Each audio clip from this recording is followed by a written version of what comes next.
Monsieur Cochon, on est presque à la veille de la clôture de cette cinquième édition du Festival géopolitique et géoéconomique de Grenoble. Quels sont vos sentiments aujourd'hui? On a lancé effectivement ce festival il y a 5 ans. Le premier thème était guerre et intelligence économique.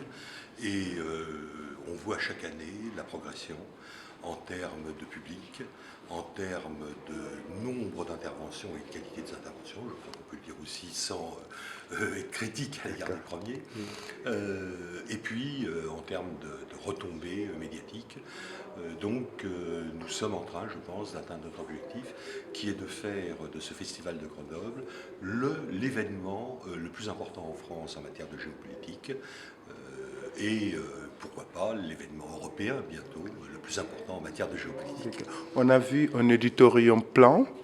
Qui sont les festivaliers en fait? Eh bien, ça correspond tout à fait à ce que nous voulions. Nous avons pris comme slogan pour le premier festival l'idée, enfin comme argument, l'idée que nous voulions être le carrefour de toutes les géopolitiques. C'est-à-dire que nous voulions faire la géopolitique, bien sûr, des professeurs, des étudiants, disons la géopolitique universitaire, mais nous voulions faire aussi et nous adresser aussi aux chefs d'entreprise qui ont besoin de la géopolitique. Nous voulons nous adresser aussi aux militaires qui pratiquent évidemment quotidiennement la géopolitique. Nous voulons nous adresser, je dirais, au grand public, à monsieur tout le monde, dans la mesure où nous avons le sentiment que la géopolitique, c'est un peu la culture générale du monde moderne. C'est ce qui permet de comprendre, pour un honnête homme du XXIe siècle, le monde dans lequel il vit. Alors voilà, nous efforçons effectivement d'avoir un public vaste et c'est très très frappant de constater que selon les jours, le public est relativement différent. Nous avions un public qui était très nettement, jeudi après-midi, vendredi, un public d'étudiants, un public de lycéens, un public de professeurs.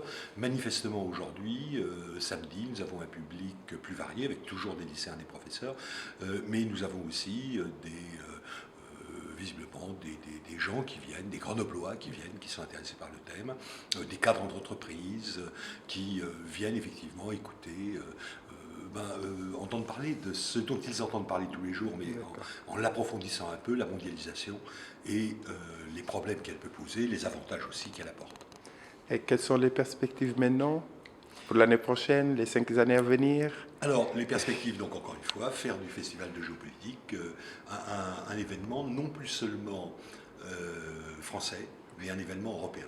Et je crois que, sans vouloir annoncer à l'avance, puisque théoriquement nous l'annonçons dimanche midi, le thème de l'année prochaine, qui est déjà déterminé, je pense que le thème de l'année prochaine nous permettra de faire intervenir des conférenciers venant de différents pays d'Europe et, je dirais quand même une petite indication, particulièrement d'Europe de l'Est et de Russie.